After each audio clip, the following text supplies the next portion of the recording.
Hello everyone, welcome back to career crack hub. और कैसे हैं आप सब? आई होप आप सब बहुत बहुत मज़े में होंगे और आप अपनी पढ़ाई को भी उतना ही ज़्यादा फोकस कर रहे होंगे जितना कि आप अपने आसपास की फालतू चीज़ों पे ध्यान देते हैं। मेरा नाम है मनीषा और मैं आपको बायोलॉजी पढ़ाने वाली हूँ। बायोलॉजी की सीरीज़ में हमारा आज लेक्चर 1 है, जिसके अंदर हम बहुत बेसिक टॉपिक से स्टार्ट करेंगे।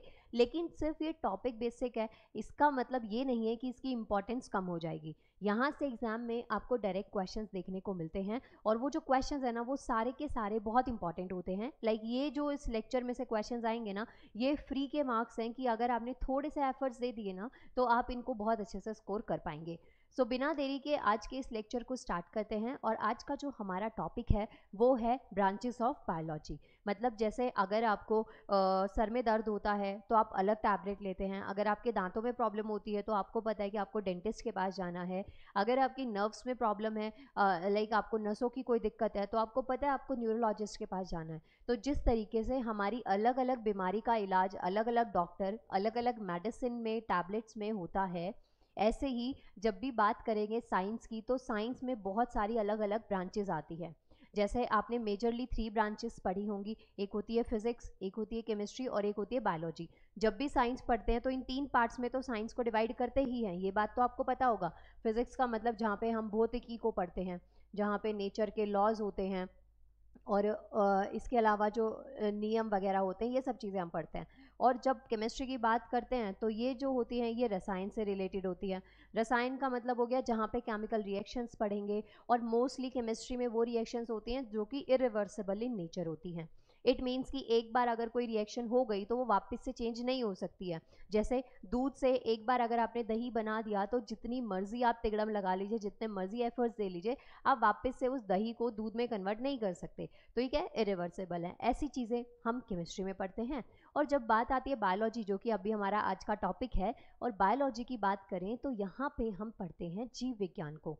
जीव विज्ञान का मतलब होता है जहाँ पे हम लिविंग ऑर्गेनिजम्स की स्टडी करते हैं कि उनकी उत्पत्ति कैसे हुई, डेथ होने के बाद में क्या क्या चीज़ें हो रही हैं। बहुत सारी जो एक्टिविटीज़ हमारी डे टू डे लाइफ में होती है, मतलब बर्थ से लेके टिल डेथ का जो आपका टाइम पीरियड होता है, उसमें क्या क्या चेंजेस बॉडी में आ रहे हैं, क्या सब कुछ हो रहा है ना, वो सब चीज़ें हम लोग बायोलॉजी में पढ़ते हैं। इन शॉर्ट बायोलॉजी का मतलब क्या है, जहाँ पे हम लिविंग ऑर्गेनिजम्स की स्टडी पढ़ते हैं, जीव जंतुओं का अध्ययन करते हैं, जिनके अंदर क्या होती है, जान होती है।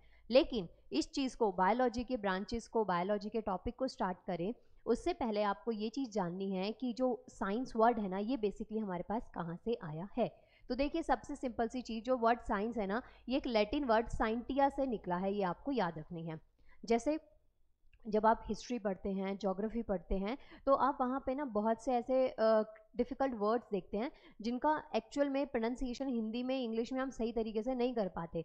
और फिर हमें पता चलता है कि ये जो वर्ड है ना, वो लैटिन वर्ड है, ग्रीक वर्ड है। मतलब वो वर्ड की जो उत्पत्ति है ना, वो कहाँ से हुई है, उसका ओरिजिन क्या है, कि वो वर्ड सबसे पहले आपने कहाँ सुना, कहाँ बोला गया, फिर उसके बाद में उसकी ब्रांचेस अलग अलग हमने यूज़ करी। आई मीन उसके जो लिए वर्ड्स जो है वो हमने अलग अलग यूज़ करे।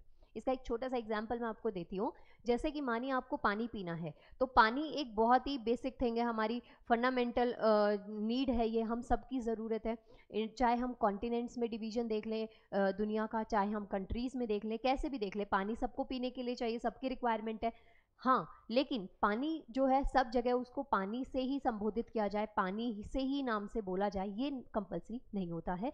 तो अलग अलग लैंग्वेज में अलग अलग रीजन वाइज उस पानी के डिफरेंट डिफरेंट नाम पड़ गए।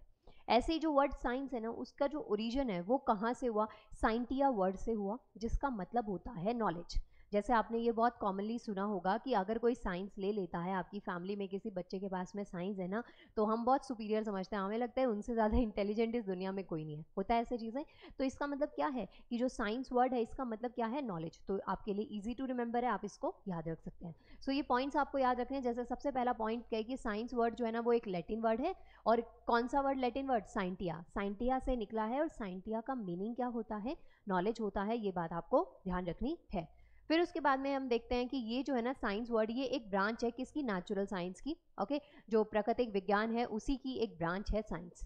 इसको थोड़ा और डेप्थ में पढ़ते हैं, जैसे जैसे लेक्चर आगे बढ़ता जाएगा वैसे वैसे चीज़ें और आपकी नॉलेज दोनों ही बढ़ती चली जाएंगी। अब यहाँ पे आगे आपको दे रखा है कि नेचुरल साइंस तो है, लेकिन इसमें हम स्टडी क्या करेंगे। तो देखिए, बेसिकली साइंस में होता क्या है, किसी भी जो ओरिजिन होता है, कोई भी ऑर्गेनिज्म है, उसकी टेक्सोनॉमी पढ़ते हैं, उसका स्ट्रक्चर पढ़ लेते हैं, फंक्शनिंग देख लेते हैं, ओरिजिन देख लेते हैं कि वहाँ पे उसकी जो उत्पत्ति है वो किस तरीके से हुई। तो यहाँ पे आप देखेंगे कि ये एक स्टडी है लाइफ और लिविंग ऑर्गेनिजम्स की। क्लियर हो गया? मतलब लाइफ और लिविंग ऑर्गेनिजम्स की स्टडी है जिसके अंदर क्या क्या चीज़ें इंक्लूड हैं। तो यहाँ पे स्ट्रक्चर है, फंक्शन है, ग्रोथ है, ओरिजिन है, डिस्ट्रीब्यूशन है, ये सब चीज़ें ना इंक्लूड हैं। ये बात आपको याद रखनी है। आगे बढ़ते हैं तो ये आपको पॉइंट देखना, जैसे यहाँ पे देखिए ह्यूमंस हैं, अगर हम साइंस में देखें तो ह्यूमंस का भी इवैल्यूएशन हमने पढ़ा, हम कहाँ से कहाँ तक आ गए। पहले बोला जाता है हमारे जो पूर्वज है वो वानर थे, फिर हमने अर्ली मैन भी पढ़े हैं, उसके बाद में हमने रूलर्स को भी, एम्परर्स को भी पढ़ा है, उसके बाद में हमने नॉर्मल ह्यूमंस को भी पढ़ा है, आज की डेट में हम यहाँ तक, और हमसे बाद में रोबोटिक्स भी आएंगे। तो इसका मतलब क्या है, ये इवैल्यूएशन हो रहा है जनरेशन टू जनरेशन, और ये सब चीज़ें हम किस में पढ़ते हैं, साइंस में पढ़ते हैं। जैसे जैसे इवैल्यूएशन होता है वैसे वैसे स्ट्रक्चर, शेप और फंक्शन तीनों में चेंजेस आते हैं। पहले जो लोग थे उनकी एक अलग एक्टिविटीज़ होती थी, उनके अलग टास्क होते थे। आज की डेट में जो फंक्शंस और एक्टिविटीज़ हैं वो अलग तरीके से हो रही है, और जो इन फ्यूचर में जो रोबोटिक्स का टाइम आएगा, जब पूरी तरीके से हम टेक्नोलॉजी पर रिलाई हो जाएंगे, तो उनकी फंक्शन और एक्टिविटीज़ में भी चेंजेस हमें देखने को मिलेंगे। तो ये बात आपको याद रखनी है। सो यहाँ पे ये जो इवैल्यूएशन है इसको हम साइंस में पढ़ते हैं। नाउ हमारा जो मेन टॉपिक है, जो कि मैं बायोलॉजी आपको पढ़ा रही हूँ, तो यहाँ से एक की पॉइंट है, एक इंपॉर्टेंट स्टेटमेंट है, सेंटेंस है, और जो भी आप समझें, यहाँ से जो क्वेश्चन आपका डायरेक्ट बनता है वो ये बनता है कि जो टर्म बायोलॉजी है ना, ये कॉइंड करी जाती है किसके थ्रू, लमार्क के थ्रू, जो कि फ्रांस के साइंटिस्ट थे, और जो ट्रेवेनर्स है ना वो जर्मनी के थे। तो यहाँ पे बायोलॉजी से रिलेटेड दो इंपॉर्टेंट नाम आपको याद रखने हैं। वैसे तो और जब हम आगे आगे बायोलॉजी को पढ़ेंगे तो हमारे पास में बहुत सारे अलग अलग नाम होंगे, लेकिन मेनली अभी आपको ये दो नाम जो है ना वो याद रखने हैं। पहला नाम आपको याद रखना है कि लेमार्क का, और दूसरा नाम ट्रेवेनर्स का। इसके बाद में हम और साइंटिस्ट को भी पढ़ने वाले हैं, लेकिन आपसे अगर पूछ लिया जाए कि जो बायोलॉजी टर्म है जिसको हम इतना डेप्थ में पढ़ते हैं, जो हमारा जीवन का आधार है, जहाँ पे हम लिविंग ऑर्गेनिजम्स की लाइफ की स्टडी कर रहे हैं, लाइफ से इंपॉर्टेंट तो कुछ भी नहीं है ना, तो जहाँ पे हम इन चीज़ों की स्टडी करें, उस टर्म को किन्होंने कॉइन करा था पता होना चाहिए। तो ये आंसर आपको याद रखना है कि एक नाम आपको याद रखना है लमार्क, और दूसरा नाम आपको रखना है यार ट्रेवेनर्स। ओके, इनकी प्रोनाउंसिएशन में हो सकता है थोड़े बहुत चेंजेस आप अपने एक्सेंट के अकॉर्डिंग करें, but what you have to remember कि एक कीवर्ड है, ये बस आपको याद रखना है। तो ये दो साइंटिस्ट आपको एक बार पढ़ लेने, ये इनकी शक्लें हैं। आगे देखते हैं नेक्स्ट पॉइंट हमारे पास क्या दे रखा है। तो अब जैसे ना ब्रांचेस, मतलब बायोलॉजी है, उसको हमने मेनली दो पार्ट्स में डिवाइड करा है। जब आप जूनियर क्लासेस में होते हैं तो आपके पास साइंस की ना एक बुक होती है, इवन उससे भी छोटी क्लासेस में होते हैं तो साइंस की एज सच बुक ही नहीं होती, आपके पास ईवीएस की एक बुक होती है जिसमें आपके जो है सोशल साइंस और साइंस का मिक्सचर होता है। फिर आप थोड़े बड़े होते हैं तो फिर आपके पास साइंस की एक एनसीईआरटी होती है जिसके अंदर आपके पास फिजिक्स भी होती है, केमिस्ट्री भी होती है, बायोलॉजी भी होती है। फिर जब आपकी स्टडीज़ थोड़ी और बढ़ती हैं, लाइक जब आप 11th-12th स्टैंडर्ड में आते हैं तो आपके पास सेपरेट बायोलॉजी की बुक होती है, दो फिजिक्स की बुक होती हैं, केमिस्ट्री की दो बुक्स होती हैं। तो ये क्या है, आपके पास डिवीजन हो गया। और उसके बाद भी जब आप हायर स्टडीज़ पढ़ करते हैं तो बायोलॉजी में भी ना कुछ टर्म्स होती हैं, कुछ फील्ड्स होती हैं, वो आपको पढ़नी होती हैं। और फिर जब आप एक लेवल में पीएचडी तक पहुंच जाते हैं, रिसर्च तक पहुंच जाते हैं, तो उन टर्म्स में भी एक कीवर्ड आपको निकालना पड़ता है जिसके ऊपर आप रिसर्च कर रहे हैं। तो यहाँ पे आपने क्या चीज़ समझी कि जैसे जैसे जैसे जैसे चीज़ें फिल्टर होती गई, आपके पास में चीज़ों का और ब्रॉड रूप आता चला गया। जैसे आप हमेशा बेसिक सीखते हैं, फिर उसके बाद में हम सेंटेंस बनाना, जैसे लेटर्स आपने सीखे, ABCD ऐसे लेटर्स सीखे, फिर आप छोटे छोटे वर्ड्स बनाते हैं, फिर आप सेंटेंस बनाते हैं, फिर उसके बाद में आप पैराग्राफ लिखना स्टार्ट कर देते हैं, और एक टाइम आता है जब आप बहुत फ्लुएंसी से चीज़ों को करने लग जाते हैं। तो क्या स्टेजेस होते हैं। ऐसे ही हमारे पास जो बायोलॉजी है इसको मेनली दो पार्ट्स में बांटा गया है। अब वो दो पार्ट्स कौन से हैं, एक पार्ट आता है हमारे पास में जूलॉजी, जिसको कि जीव विज्ञान कहते हैं, जिसमें हम जीव जंतुओं की स्टडी कहते हैं, और एक होता है बॉटनी, जिसको हम पादप विज्ञान कहते हैं। बॉटनी स्टैंड्स फॉर प्लांट्स और जूलॉजी स्टैंड्स फॉर एनिमल्स, और एनिमल्स में ही हम ह्यूमंस भी आते हैं, ये बात आपको याद रखनी है। क्यों? क्योंकि एनिमल्स में हमें इसलिए डाला गया है क्योंकि हमारा जो लाइफस्टाइल है, जो हमारा रिप्रोडक्टिव सिस्टम है, वो ऑलमोस्ट एनिमल्स के जैसा ही है। हम उन्हीं के जैसे होते हैं, हम उनकी तरह खाते हैं, अपने खाने के लिए इन सर्च ऑफ फूड हम लोग एक प्लेस से दूसरे प्लेस पे जा रहे होते हैं। इसके साथ साथ में हम अपने यंग वंस को बर्थ देते हैं, फीड करते हैं, हमारे अंदर एक रिप्रोडक्शन प्रोसेस ऐसे चलता है। लेकिन अगर हम प्लांट्स की बात करें तो प्लांट्स ह्यूमन से और एनिमल से डिफरेंट होते हैं, जस्ट बिकॉज वो एक प्लेस से दूसरे प्लेस पे बिना किसी की हेल्प से मूव नहीं कर सकते। जैसे एक छोटा सी एग्जाम्पल देखिए, अगर आपके घर में तुलसी का पौधा है तो जहाँ आपने उसको रख दिया है ना वो वहीं रहेगा, चाहे कैसा ही बुरे से बुरा मौसम हो, चाहे बड़ी से बड़ी नेचुरल डिजास्टर हो, कुछ भी कोई भी सिचुएशन हो, जब तक आप नहीं हिलाएंगे या वो जगह टूट के ना गिर जाए वो पौधा वहीं का वहीं रहेगा। लेकिन अगर मैं बात करूं आपकी, या आपके घर में कोई पेट डॉग हो, पेट कैट हो, कुछ भी, कोई भी आपका कोई भी पेट हो, कोई एनिमल हो आपके घर के आसपास में, तो आप देखेंगे जैसे ही उन्हें फील होता है ना कि कोई खतरे की सिचुएशन है तो वो अपने प्लेस से मूव कर जाते हैं। आप उनके पीछे डंडा लेके भागेंगे तो भी वो मूव कर जाएंगे। तो यहाँ पे एक कॉमन डिफरेंस है कि जो प्लांट्स हैं उनमें कोई लोकोमोटिव कैरेक्टर नहीं होता, आई मीन वो मूव नहीं कर सकते जैसे कि ह्यूमंस और एनिमल्स मूव करते हैं। So overall what you have to remember कि हमने बायोलॉजी को दो पार्ट्स में डाल दिया है। एक हो गया हमारे पास में जूलॉजी और एक होता है बॉटनी। जूलॉजी का मतलब होता है जहाँ पे हम स्टडी करते हैं किसकी, जहाँ पे हम स्टडी करते हैं जीव जंतुओं का अध्ययन करते हैं। और बॉटनी वाला जो पार्ट है, बॉटनी का मतलब जहाँ पे हम किसकी स्टडी कर रहे हैं, जहाँ पे हम पढ़ते हैं प्लांट्स को, हर्ब्स को, इनकी स्टडी करते हैं। अब इन ब्रांचेस को जो दो पार्ट्स में बायोलॉजी को डिवाइड किया है, इनको थोड़ा सा डिटेल में देख लेते हैं। तो यहाँ पे आप देखेंगे सबसे पहली चीज़ आती है बॉटनी। बॉटनी का मतलब क्या है, स्टडी ऑफ हर्ब्स और प्लांट्स, मतलब जहाँ पे हम पेड़ पौधे और जड़ी बूटियों की स्टडी करेंगे उसे हम बोलते हैं बॉटनी। मतलब साइंस की, बायोलॉजी की पहली ब्रांच आती है बॉटनी, जहाँ पे आप हर्ब्स की, प्लांट्स की स्टडी करते हैं। फिर सेकंड नंबर पे आता है हमारे पास में जूलॉजी। जूलॉजी जो है ना वो स्टडी ऑफ एनिमल है। यहाँ पे हम एनिमल्स यानी कि जीव जंतुओं की स्टडी करते हैं, और जीव जंतु में हम भी आ जाएंगे, ये आपको याद रखना है। फिर एनिमल्स को भी ना डिफरेंट डिफरेंट कैटेगरीज में डिवाइड किया गया है, क्योंकि आप देखते हैं कुछ बड़े एनिमल्स होते हैं, कुछ मैमल्स होते हैं, कुछ रेप्टाइल्स ज़मीन पे रेंगने वाले होते हैं, कुछ बहुत छोटे छोटे इंसेक्ट्स होते हैं, कुछ उड़ने वाली बर्ड्स होती हैं, कुछ उड़ने वाले इंसेक्ट्स होते हैं, कुछ ऐसे भी होते हैं जो कई कई 100 100 150 200 साल तक जीते हैं, और कुछ ऐसे भी होते हैं जिनका जीवन काल कुछ घंटों का होता है, और कुछ ऐसे भी होते हैं कि हमारे हाथों में पैरों के नीचे आ गए तो वो पैदा होते ही बेचारे मर भी जाते हैं। तो यहाँ पे आपको समझना है कि जो जीव जंतु हैं, जो जूलॉजी है उसमें भी हमारे पास में अलग अलग ब्रांचेस आती हैं। जैसे हम इन सब की स्टडी करते हैं, कभी हम फिश की स्टडी करेंगे, कभी हम मैमल्स की स्टडी करेंगे, कभी हम रेप्टाइल्स की स्टडी करेंगे जहाँ पे हमारे पास रेंगने वाले होते हैं। इसके अलावा हम कुछ ऐसे एनिमल्स की स्टडी करते हैं जो ज़मीन पे भी रहते हैं, पानी में भी रह सकते हैं। कुछ ऐसे भी बर्ड्स होते हैं, अलग अलग टाइप की बर्ड्स, कुछ माइग्रेटरी बर्ड्स होती हैं, कुछ एक टाइम तक, एक लिमिट तक उड़ पाती हैं, उसके बाद में वो नहीं सर्वाइव कर पाती, जैसे कि स्पैरो आज की डेट में देखने को ही नहीं मिलती। तो ये सब क्या है, ये स्टडी है जो कि हम जूलॉजी में करते हैं।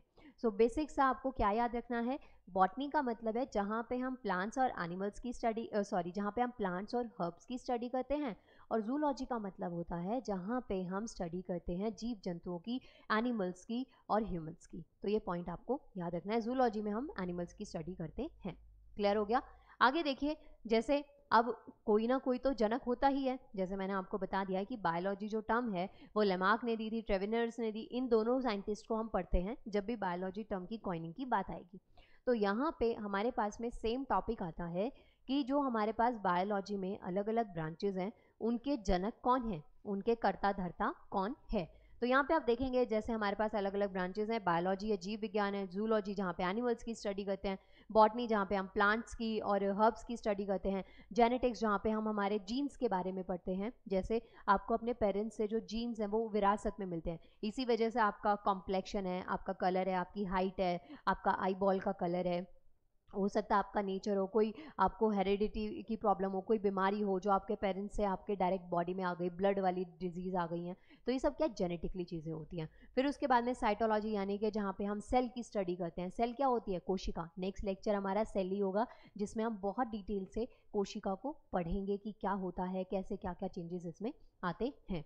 फिर आता है माइक्रोबायोलॉजी, नैनो बायोटेक्नोलॉजी, ये सब चीज़ें क्या हैं आज की डेट में ना बहुत कॉमन है। यहाँ पे हम बहुत छोटे छोटे जीव जंतुओं को माइक्रोस्कोपिक व्यू में देख के उनकी स्टडी करते हैं, कैसे वो चीज़ें मूव कर रही हैं। क्या आपने कभी जो आपकी ये चीक वाला अंदर से जो चीक की लेयर होती है वो निकाल के आपने कभी माइक्रोस्कोपिक व्यू देखा है इसका?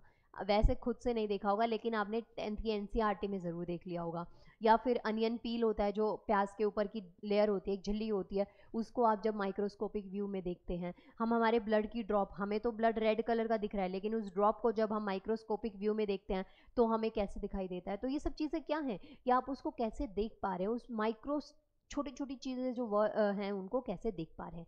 तो यहाँ पे आप देखेंगे, यहाँ पे आपको ब्रांचेस दे रखे हैं बायोलॉजी की, और यहाँ बिल्कुल उनके सामने उनके फादर्स आपको दे रखे हैं कि इनके जो जनक हैं वो कौन है।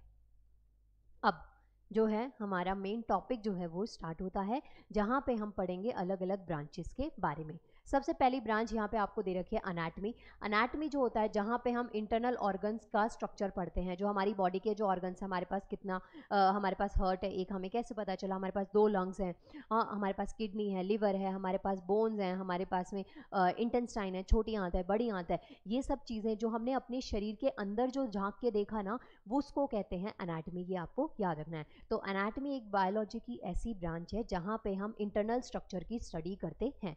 पॉइंट आपको याद रखना है। नेक्स्ट पॉइंट आता है हमारे पास में, नेक्स्ट जो सेकंड नंबर पे ब्रांच आती है उसको कहते हैं हम एथनोलॉजी। एथनोलॉजी का मतलब ये है कि जहाँ पे हम फ्लावर्स की स्टडी करते हैं, पुष्प का अध्ययन करते हैं। मानिए आपको फ्लावर्स बहुत पसंद है और आप उनके बारे में जानना चाहते हैं, कितने टाइप के फ्लावर्स होते हैं, कौन सा पौधा, कौन सा फूल जो है वो कौन से मौसम में सर्वाइव कर रहा है, क्या कौन से फ्लावर की ओरिजिन कैसा है, उत्पत्ति कैसी है, क्या बेनिफिट्स हैं, क्या उसके नुकसान है। अगर आप पुष्प के बारे में, फूलों के बारे में बहुत जानना चाहते हैं तो आप एक स्टडी करेंगे जिसको बोलते हैं एथनोलॉजी। ये आपको याद रखना है, जिसको हम कहते हैं पुष्प का अध्ययन। नेक्स्ट, ये ना ऐसी है जैसे आपको दांतों के बारे में पढ़ना है तो आप डेंटिस्ट के पास जाते हैं, आपको अपनी आंखों से रिलेटेड बातें करनी है, आपको आंखों से रिलेटेड पूछना है तो आप आईज स्पेशलिस्ट जो होते हैं या ऑप्टिकल सेंटर्स होते हैं वहाँ जाते हैं। तो ये पॉइंट आपको याद रखना है। फिर देखिए नेक्स्ट आता है कार्डियोलॉजी। अब एक और चीज़ आपको ध्यान रखनी है, जो आगे का वर्ड है ना वो ब्रांच बताता है, और लॉजी जो होता है उसका मतलब होता है स्टडी। तो जब जब पीछे लॉजी लिखा है इसका मतलब वो स्टडी हो गई, और आगे का जो वर्ड है वो ब्रांच बताता है कि कौन सी किस चीज़ की स्टडी हम लोग वहाँ पे करने वाले हैं। नेक्स्ट आता है कार्डियोलॉजी, यानी कि हम कार्डियोलॉजी में क्या पढ़ते हैं, हार्ट के फंक्शंस पढ़ते हैं, और उसके साथ साथ में हम पढ़ते हैं हार्ट से रिलेटेड डिजीज़, मतलब फंक्शन और जो डिजीज़ होती हैं वो हम पढ़ते हैं कार्डियोलॉजी में। और जो हार्ट की सर्जरी करते हैं उनको हम कार्डियोलॉजिस्ट कहते हैं। ये बात आपको याद रखनी है। हार्ट यानी कि हमारा मानव हृदय। ओके, अब जैसे व्हाट्सएप और इंस्टा का टाइम है, वो जनरेशन है हम लोग, तो हो सकता है आपने हार्ट ये वाला देखा हो।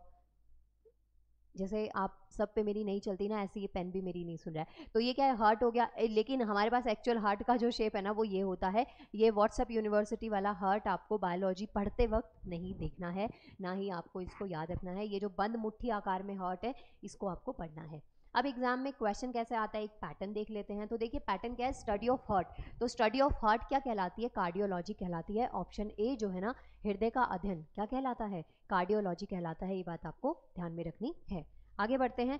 नेक्स्ट देखिए, नेक्स्ट पॉइंट आता है हमारे पास में साइटोलॉजी। साइटोलॉजी का मतलब होता है जहाँ पे हम सेल का अध्ययन करते हैं, यानी कि कोशिका का स्ट्रक्चर पढ़ते हैं। कोशिका का जब अध्ययन किया जाता है, सेल स्ट्रक्चर पढ़ा जाता है, तो उसे हम क्या कहते हैं, साइटोलॉजी कहते हैं। ये बात आपको याद रखनी है। आगे बढ़ते हैं। नेक्स्ट देखिए हमारे पास में आता है न्यूरोलॉजी। न्यूरोलॉजी का मतलब जहाँ पे हम न्यूरॉन सिस्टम और रिसेप्टर्स की बात करते हैं, यानी कि जहाँ पे हम न्यूरॉन्स पढ़ेंगे, जहाँ पे हम रिसेप्टर्स पढ़ेंगे, जहाँ पे हम मैसेंजर्स की बात करेंगे। जैसे होता क्या है, कोई भी चीज़ मानिए आपसे थोड़े डिस्टेंस पे रखी है और आपको ना आप उसको टच करें तो आपको बहुत गर्म लग रही है, बहुत ठंडी लग रही है, आपका हाथ ना झट से पीछे हो जाएगा। तो ये काम किसका है, न्यूरॉन का। न्यूरॉन क्या है, नर्व्स का एक जाल है जो हमारे पूरे शरीर में, यहाँ से सब जगह पे जो भी शरीर आपको दिखता है ना, पूरे शरीर में न्यूरॉन का एक जाल हमारे शरीर में फैला हुआ होता है, जो शरीर के हर एक कोने से मैसेज को कनेक्ट करता है और रिसीव करके सीधा ब्रेन के पास ले जाता है। और ब्रेन क्या करता है, कमांड देता है कि भाई अब आपको ये करना है। इसीलिए कहा जाता है कि जब बहुत खतरनाक सिचुएशन हो, पैनिक नहीं करना है, काम रहना है। जितना अच्छे से काम करेंगे, रहेंगे, शांत रहेंगे, न्यूरॉन ब्रेन को कमांड मैसेज देगा, मैसेज लेते ही फट से रिसीव करते ही ब्रेन कमांड देगा, और वो कमांड जब भी सही रहती है जब हम कैसे हैं, हम बहुत शांत हैं। ओके, तो ये आपको याद रखना है। तो न्यूरोलॉजी का मतलब है जहाँ पे हम न्यूरॉन सिस्टम और तंत्रिका तंत्र और रिसेप्टर्स की स्टडी करते हैं। आगे बढ़ते हैं। नेक्स्ट आता है मायोलॉजी। मायोलॉजी का मतलब होता है जहाँ पे हम मसल्स का क्या करते हैं, अध्ययन करते हैं। तो स्टडी ऑफ मसल्स क्या कहलाता है, मायोलॉजी कहलाता है। जैसे आप जिमिंग वगैरह करते हैं तो हमारी जो मसल्स है ना वो होती हैं, डेवलप होती हैं। ये बात आपको याद रखनी है। आगे बढ़ते हैं। अच्छा, आप ज़रा मुझे बताइए कि हमारे शरीर में नंबर ऑफ़ मसल्स कितनी है और नंबर ऑफ़ बोन्स कितनी है? क्योंकि बहुत से स्टूडेंट्स ना क्या समझते हैं कि मसल्स और बोन्स ना सिमिलर थिंग है, तो हम हमेशा इसको लेके कंफ्यूज रहते हैं। तो चलिए आप इसको कमेंट में करके बताइए मुझे। अब देखिए नेक्स्ट आता है माइकोलॉजी। माइकोलॉजी का मतलब होता है स्टडी ऑफ फंगस, यानी कि जो कवक का अध्ययन होता है, फंगस का जो अध्ययन होता है, उसे क्या कहा जाता है? माइकोलॉजी कहा जाता है। ये जो है ना, ये ऐसा ये मशरूम जैसा स्ट्रक्चर आपको दिख रहा है, इसको कवक बोलते हैं, फंगी बोलते हैं। जब हम छोटे थे ना तो हमें ऐसे बोला जाता था ये सांप की छतरी होती है, ये आपने भी सुना है कि इसको सांप की छतरी कहते हैं। ऐसा मैं बचपन से सुनते आ रही थी, फिर धीरे धीरे जब चीज़ें समझ में आई तो पता चला कि इसको क्या कहते हैं। तो ये क्या है? माइकोलॉजी है। माइकोलॉजी का मतलब है कि स्टडी ऑफ फंगी, जहाँ पे हम कवक का अध्ययन करते हैं। आगे देखिए नेक्स्ट आता है मेस्ट्रोलॉजी। मेस्ट्रोलॉजी का मतलब होता है जहाँ पे हम ब्रेस्ट की स्टडी करते हैं, और ये जो फील्ड है आज की डेट में बहुत इंपॉर्टेंट है, क्योंकि महिलाओं में ये बहुत कॉमन है जब ये कैंसर, ब्रेस्ट कैंसर महिलाओं को हो जाता है। तो यहाँ पे जब एग्जामिन करना होता है, इसकी स्टडी करना होता है, डिजीज़ का पता लगाना होता है, तो इसे हम क्या कहते हैं? इस मेस्ट्रोलॉजी कहते हैं, मतलब स्टडी ऑफ ब्रेस्ट। अगर ब्रेस्ट का अध्ययन आपको करना है तो उसे हम मेस्ट्रोलॉजी बोलेंगे, ये बात आपको याद रखनी है। आगे बढ़ते हैं। नेक्स्ट आता है हमारे पास में हॉर्टिकल्चर। हॉर्टिकल्चर का मतलब होता है जहाँ पे हम उद्यान विज्ञान पढ़ते हैं, यानी कि जहाँ पे हम बागबानी पढ़ते हैं, जहाँ पे हम बगीचे का अध्ययन करते हैं। जैसे मानिए आपके अंदर का जो पुष्प अध्ययन था ना, वो थोड़ा और बढ़ जाए, आप सोचे कि नहीं अभी सिर्फ हमें फ्लावर्स को ही नहीं, हमें और भी चीज़ें पढ़नी है, प्लांट्स वगैरह और पढ़ने हैं, कितने वैरायटी के पेड़ पौधे पाए जाते हैं, सब चीज़ें आपको पढ़नी है, आपके अंदर का कलाकार जाग रहा है, तो उस टाइम पे जो स्टडी आप करेंगे उसे हम क्या बोलते हैं? हॉर्टिकल्चर बोलते हैं। और हॉर्टिकल्चर का मतलब ये है कि जहाँ पे हम बगीचे का अध्ययन करते हैं, जहाँ पे हम बागबानी करना सीख रहे हैं, तो उसे हम हॉर्टिकल्चर बोलते हैं। तो हॉर्टिकल्चर क्या है? किसकी स्टडी है? हॉर्टी वर्ड जो है, वर्ड किससे निकाला है? हॉटर से और कल्चर से। तो कल्चर का मतलब हो गया कल्टीवेशन, खेती बाड़ी हो गई, ठीक है।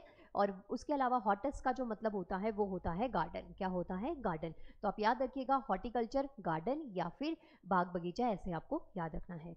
ये जो ब्रांच है ये बहुत इंपॉर्टेंट है, क्योंकि इसको ना आप कनेक्ट नहीं कर पाएंगे अगर आपने इसको पढ़ा नहीं। आप कनेक्ट ही नहीं कर पाएंगे कि गार्डन को हॉर्टिकल्चर की स्टडी में भी काउंट किया जा सकता है, तो ये आपको याद रखना है। आगे देखिए नेक्स्ट आता है हमारे पास में हिस्टोलॉजी। हिस्टोलॉजी होता है, वो होता है स्टडी ऑफ टिश्यू, मतलब जहाँ पे हम उत्तक का अध्ययन करते हैं उसे हम क्या बोलते हैं? हिस्टोलॉजी कहते हैं।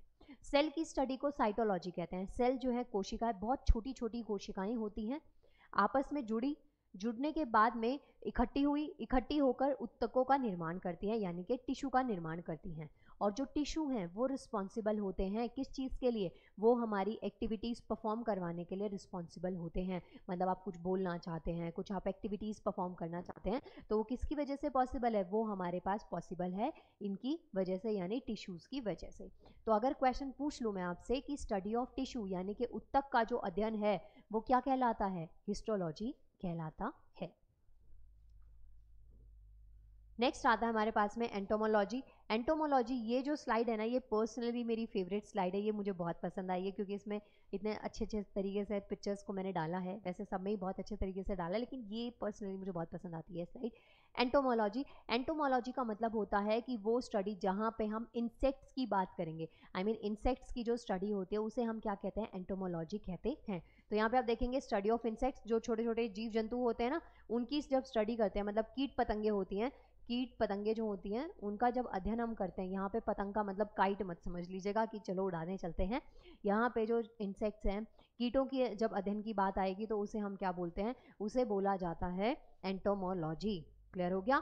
मतलब हम उनको कैसे जो इंसेक्ट्स हैं उनकी पहचान कर सकते हैं, कैसे उसकी रोकथाम कर सकते हैं, क्या क्या बीमारियां इंसेक्ट से हो रही है, तो इस चीज़ की स्टडी को हम क्या कहते हैं? एंटोमोलॉजी कहते हैं। नेक्स्ट, आज की डेट में कॉस्मेटिक्स के रिलेटेड ये जो टेक्नोलॉजी है बहुत ज़रूरी है। आज की डेट में इसकी इंपॉर्टेंस बहुत ज़्यादा बढ़ गई है, क्योंकि हर किसी को जवान दिखना है, किसी को बुढ़ापा अपने ऊपर चाहिए ही नहीं, किसी को रिंकल्स नहीं चाहिए, किसी को कोई मार्क नहीं चाहिए, किसी को ओपन पोर्स नहीं चाहिए, किसी को कुछ नहीं चाहिए, एकदम क्लीन ग्लास लाइक स्किन चाहिए। तो वहाँ पे हमारे पास ये टर्म आती है जिसको हम कहते हैं डर्मेटोलॉजी, मतलब जहाँ पे हम स्किन और स्किन डिजीज़ की बात करेंगे, त्वचा और त्वचा से रिलेटेड जो बीमारियां हैं उनका अध्ययन जब हम करेंगे तो उसे हम क्या बोलते हैं? उसे बोला जाता है, उसे डर्मेटोलॉजी बोला जाता है। तो डर्मेटोलॉजी का मतलब क्या है? स्किन और स्किन रिलेटेड जब डिजीज़ पढ़ेंगे तो उसे हम डर्मेटोलॉजी बोलते हैं।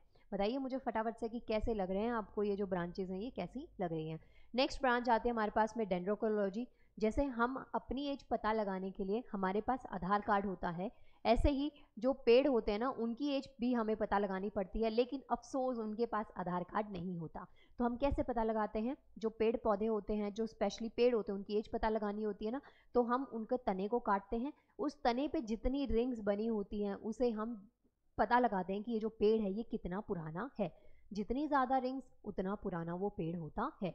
तो जब आपको ऐसे स्टडी करनी हो तो उसे हम क्या बोलते हैं? डर्मेटोलॉजी, और सॉरी डेंड्रोक्रोनोलॉजी बोलते हैं। और इसके साथ साथ में इसका एक और नाम होता है जिसको कि कार्बन डेटिंग के नाम से जानते हैं। सो ये बेसिकली क्या है? पेड़ों की जो उम्र है, पेड़ों की उम्र को निर्धारित करने के लिए दो टेक्नोलॉजीज आपको याद रखनी है, दो स्टडी याद रखनी है। एक हो गया आपके पास डेंड्रोक्रोनोलॉजी और इसके अलावा एक हो गया हमारे पास में कार्बन डेटिंग। आगे बढ़ते हैं।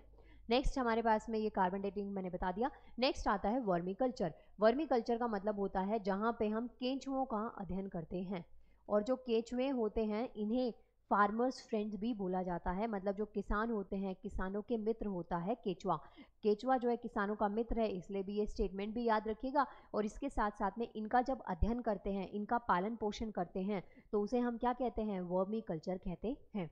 यानी कि वर्मी कल्चर का मतलब क्या है? जब आप केचुओं की खेती करेंगे तो किसान का सच्चा मित्र कौन है? केचुआ है।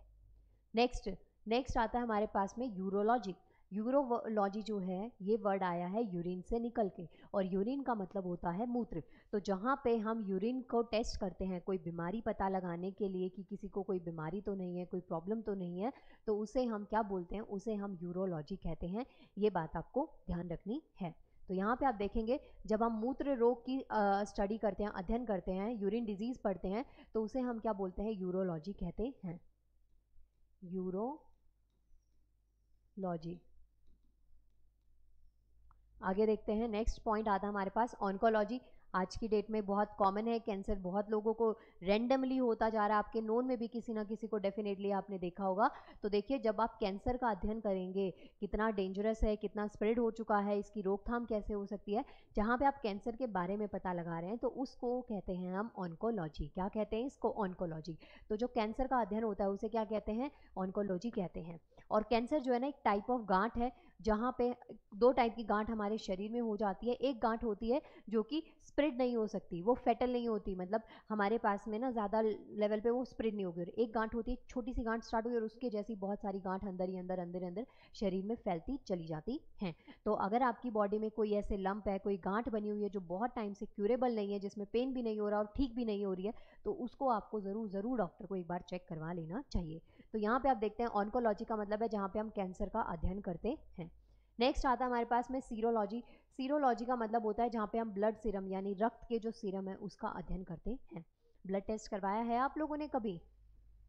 ओके। सो इसके साथ में जो हमारे पास ब्रांचेस हैं बायोलॉजी की वो खत्म होती हैं। नेक्स्ट लेक्चर में हम मिलेंगे और नेक्स्ट लेक्चर जो होगा वो हमारा होगा सेल यानी कि कोशिका का अध्ययन हम करने वाले हैं।